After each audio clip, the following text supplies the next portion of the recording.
Okay, so let's look at how firms pay dividends. There are a number of ways in which firm can pay dividends. Firm can pay dividends in the form of stock. The most common way firms pay dividends is in the form of cash dividend, right? That's what that's the most common form, and that's what we know. But these cash dividends can also take two forms. So regular dividends, regular cash dividends, and then special dividends. So remember, we looked at the Microsoft case, right? So company pays a regular dividend, which is much smaller, right? And then it pays a special dividend occasionally, right? So special dividends are quite rare, but they're much higher in the amount as compared to regular dividends. Regular dividends are much more frequent, but of course, in terms of amount, they are relatively small on a per share basis. Okay, so we have cash dividends. Firms can also pay dividends in the form of stock. What would a stock dividend look like? So instead of paying out cash, firm can issue more shares as a form of payment, right? So let's say if you hold 10 shares, right, firm can pay you dividend in the form of another share. So let's say, you get one more share instead of cash. So now you would have 11 shares, right? So that's what we call the stock dividend, distribution of additional shares to firms, shareholders, or stockholders. Another form which essentially is quite similar to stock dividend is what we call stock splits. So stock split is basically a way is basically when you break down a share into smaller parts, right? So it's the issuance of additional shares to firms shareholders, but essentially it should not change firm value, right? So let's say there's a stock split 2-for-1, for example. 2-for-1 means that you'll get 2 shares for every 1 share that you own, right? So let's say the share price before the stock split is $100, right? Stock share price before the stock split is $100, right?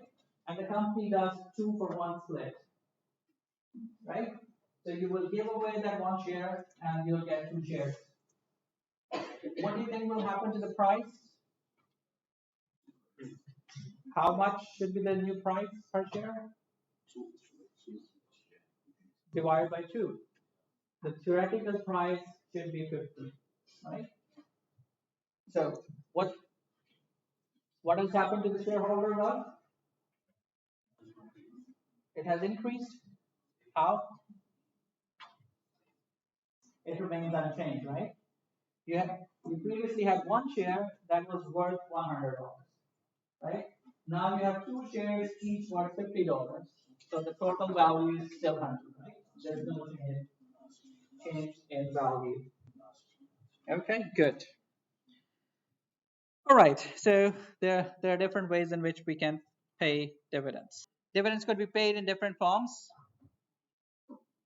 right? So let's go through this dividend payment process. So how dividends are paid? So when a company does decide that it's going to pay a dividend, so it starts with this declaration date. So the date, it's the date on which the board of directors authorizes the payment of a dividend, right? So once the board of directors agree that they're going to pay a dividend, that's what they call as the declaration date. Then we have a record date. So it's a date when a firm pays a dividend only to shareholders on record on this date, right? So those shareholders who own the share of a company on this date will get paid dividend. Then we have ex-dividend date. So it's the date which is normally set 2 days prior to the dividend's record date. So on or after which anyone buying the stock will not be eligible for the dividend. So if you buy the share after the ex-dividend date, even though you have the share, you will not be entitled to the dividend, right? So if you want to get the dividend, you have to buy it before the ex-dividend date. And then the payment date or payable date, which we also call the distribution date. So it's a date generally within a month after the record date on which a firm mails dividends to its registered shareholders. So these dates are important because they will determine, who is entitled to dividend and when they are going to get a dividend, right? So let's take a look at an example. So remember in the beginning of the lecture, we talked about this Microsoft firm. So here is a timeline of Microsoft's special dividend. So on July 20th, 2004, Microsoft announced or declared that they are going to pay a special dividend worth $3 per share. Okay, and the record date was set as November 17, right? And the ex-dividend date is typically 2 days before that. So ex-dividend date is November 15. So anybody who buys the share of Microsoft, who bought the share of Microsoft after 15 will not be entitled to the special dividend, right? Okay, and then they decided that they will pay the dividend on December 2nd, 2004. Okay, good. So we looked at dividends and we talked about different types of dividends. So let's start with cash dividends.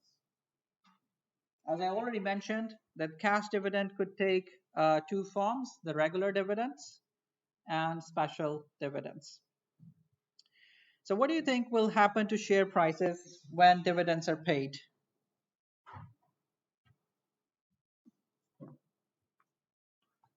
What do you think will happen to the share price once the dividend is paid? So it appears that there is a split, right? Some people think that share price will decrease, some people think that share price will increase, right? Okay, so let's see. Share prices change before and after, let's say, $1 dividend payment, for example, right? So if the company pays a $1 dividend, what will happen to the share price?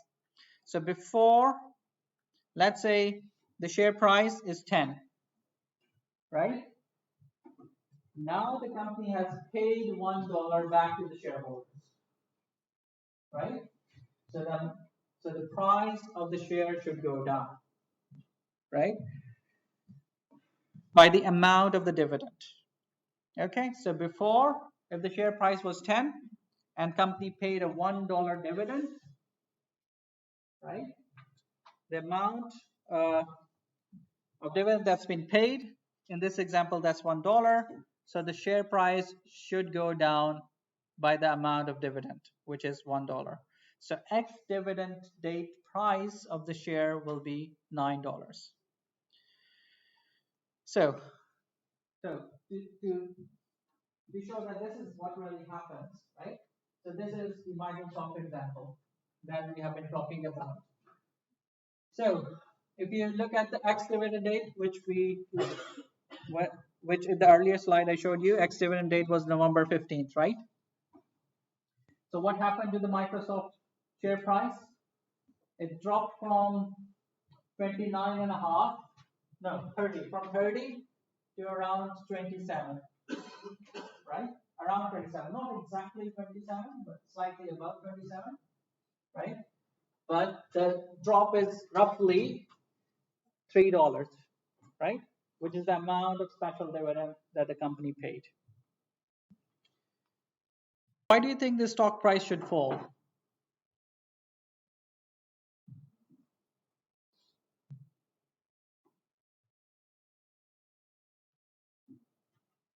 Value has paid by the dividend. Yes. So what does share price reflect? It reflects the ownership stake in the firm, right? Proportionate ownership. So let's say there's just one share and it has a value of 10, for example, right? Okay. What does this tell you? That your stake, the owner's stake, someone who owns the share, their investment in the firm is worth $10, right? That's what it means, right? Or the net assets are worth $10, right?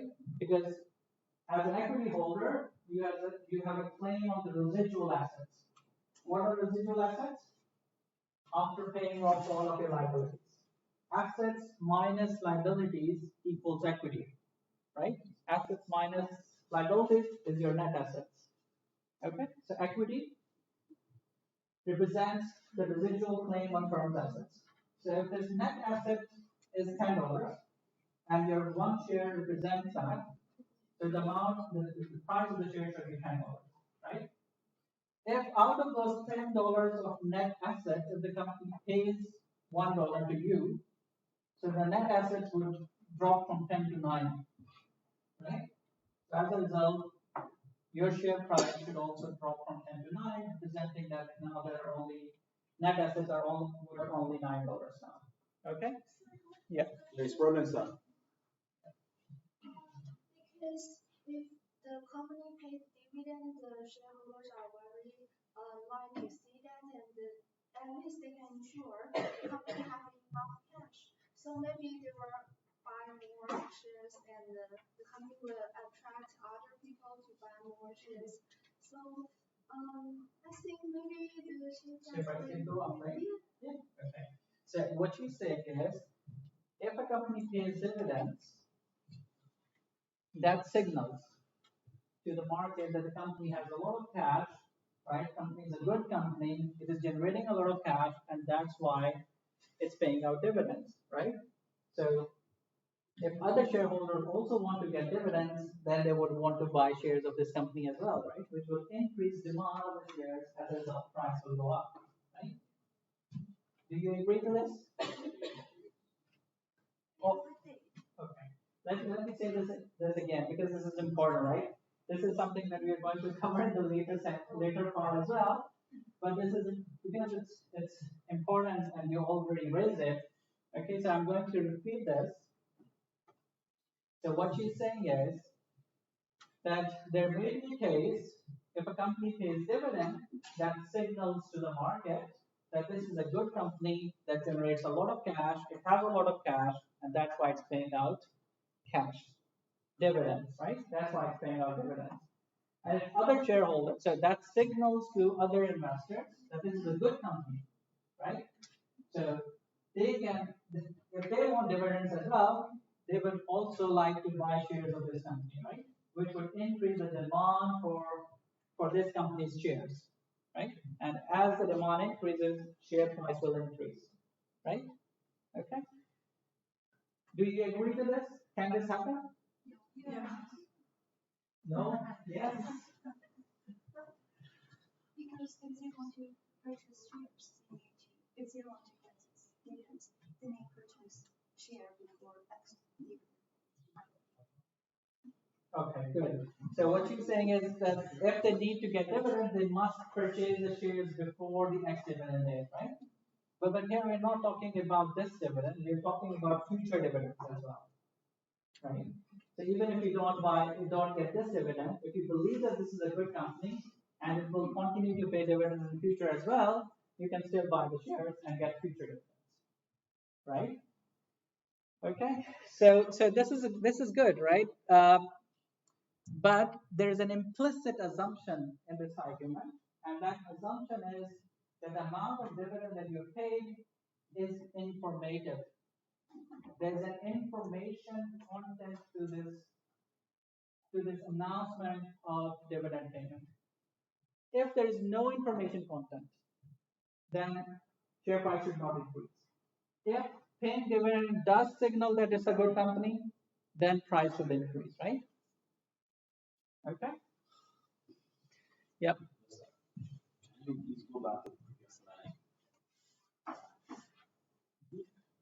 Dividend is a reward to an investor for Yeah. investing. Dividend is a reward for investing share in the company's share. Yeah. Now you're saying that each dividend that is paid out reduces the share price of that company or something. Yeah. How is it possible? Because somehow. No. Okay. Okay. So have you guys taken any accounting? Have you guys taken any accounting before? Yes. Yes. Okay. So to explain this, I'll have to take you back into a little bit of accounting, right? So what do we have here? Assets equal liabilities plus equity, right?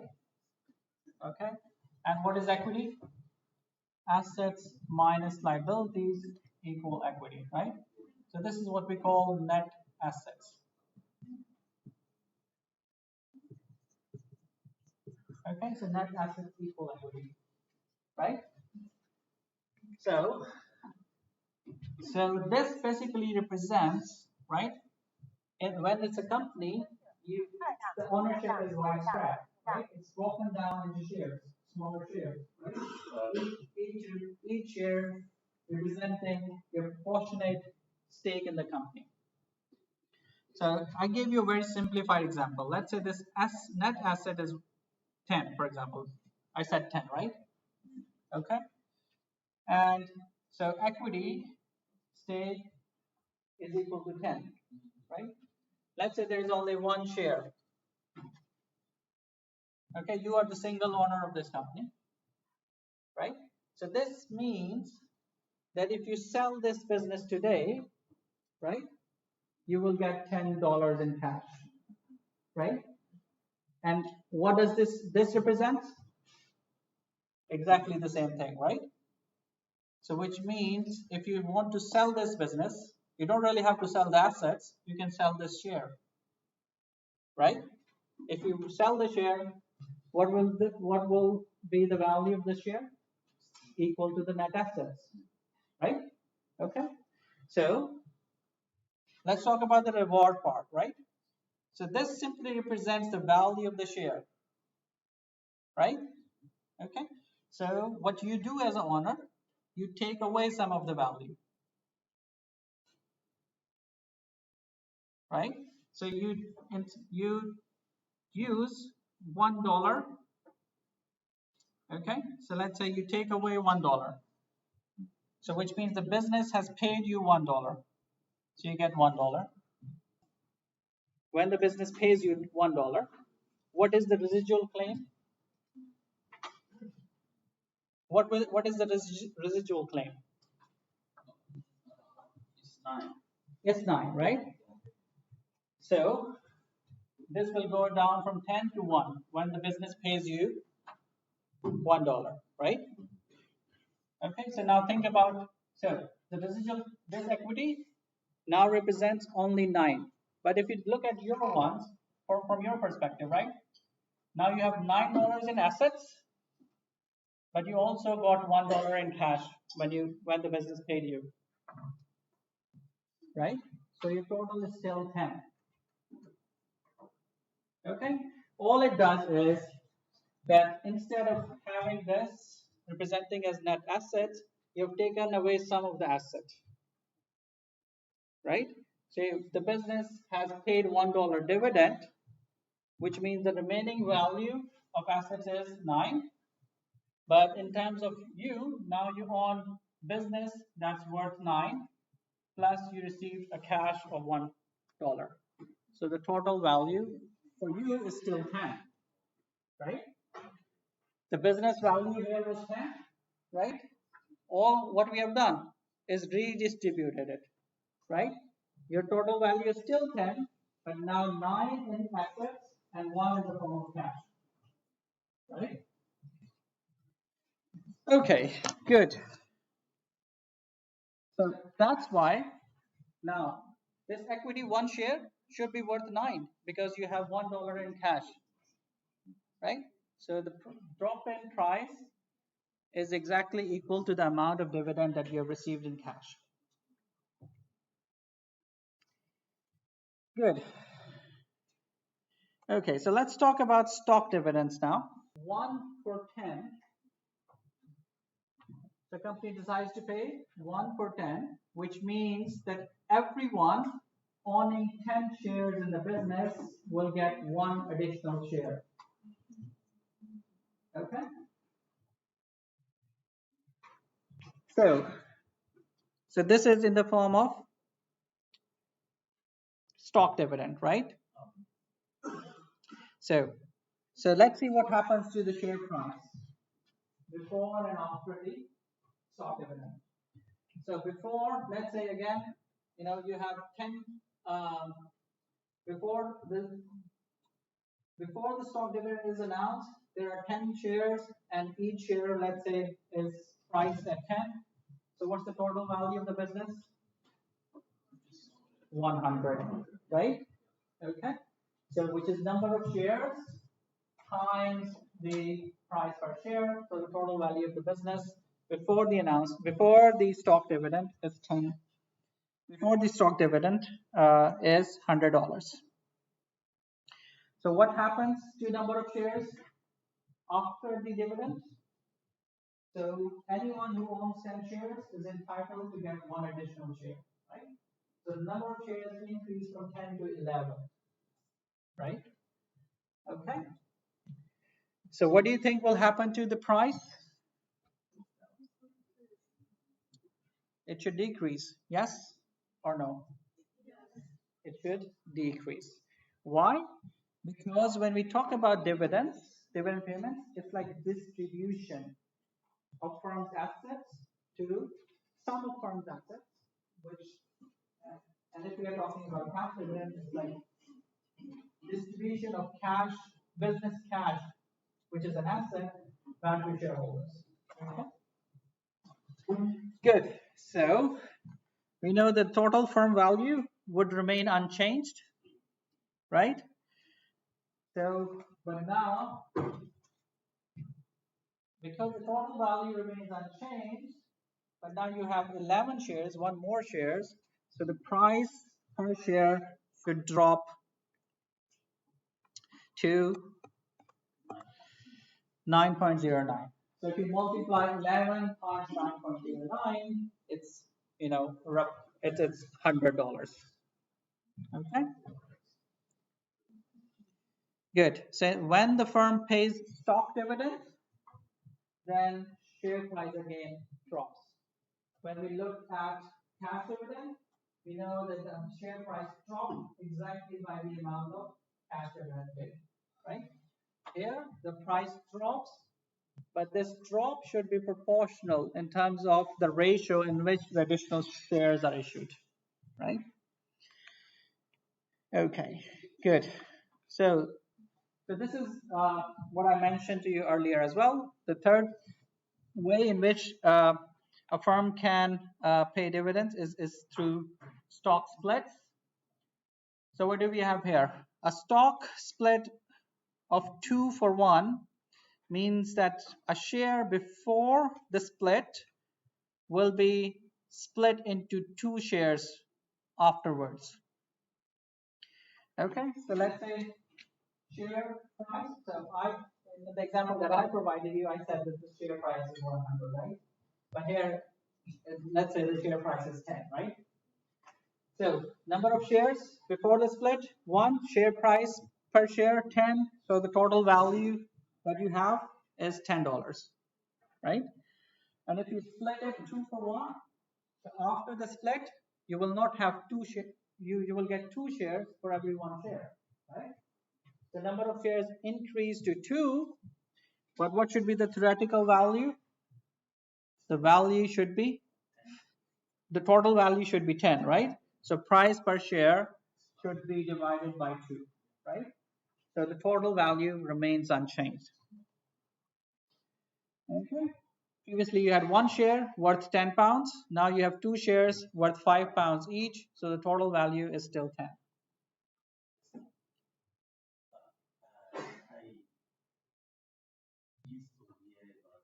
Sorry? I used to hear about the rights issue. Yeah. Bonus issue. Yes. So if we want to maybe explain either bonus issue or right issue, can we use this illustration to explain that idea? No, because this is a stock split. This is not a rights issue. I'll talk about rights issue at the end of this session. So there is a difference between a stock split and a rights issue. Okay, and once we cover the rights issue, it will become obvious, right? What's the difference? Okay, good. Okay, so what we have seen in a stock split, essentially, we have seen that the value remains unchanged, right? It's the same as a stock dividend, except this is so in a stock split, it's very similar to a stock dividend, except that it's expressed as a ratio. Okay, stock price is reduced when you have a stock split, and the common explanation for stock split is to return price to a more desirable trading range. Okay, so a split for 2 for 1 means that a share before will change to 2 shares afterwards. The share price will change to half of that before the split, right? So in this example, we have seen when you have split one share into 2 shares, share price is half, right? So, but this is the theoretical price, right? So this should be the price of the new shares. Okay? What do you think will happen in practice? When a company breaks down its shares, or when a company does stock splits, what do you think will happen to the price? Based on this, theoretically, because nothing has changed, right? It's still the same firm, right? All you're doing is breaking down the shares into multiple parts. Right? The total value remains unchanged. So this is what we should expect. The price per share should be half, exactly half, right? Because the total value still remains 10. It's still the same firm, same cash flows, nothing else has changed, right? But in practice, when a company does a stock split, the price is not exactly half. It's slightly higher or lower? Slightly higher. Why slightly higher? Why slightly higher? Because if it's exactly the same firm, nothing has changed, then it should exactly be 5, right? But why the price is generally slightly higher? Anyone? Yeah? Very good. Because now the stock is more affordable, right? So you're breaking down the share into sub parts, right? So you're bringing it into a more trading friendly region, right? So as a result, the liquidity of the stock increases. Now there are more number of shares and more people can afford to buy that smaller share, right? At a lower price. Okay, so as the liquidity goes up, which means the demand for shares, uh, liquidity improves, and the demand might have also improved because the customer base is broadened, right? More people. So let's say if instead of $10, if the price is like $1,000, how many people would be willing to buy a share that costs $1,000, right? Not many. But if you break it into 10, right, each share would be worth $100, right? So more people can afford to invest $100 than people who can afford to invest $1,000 in one share. Okay. So because of improved liquidity, price is slightly higher than the theoretical price. Okay, good. So before we start with share repurchases, let's have a quick 5-minute break. Okay.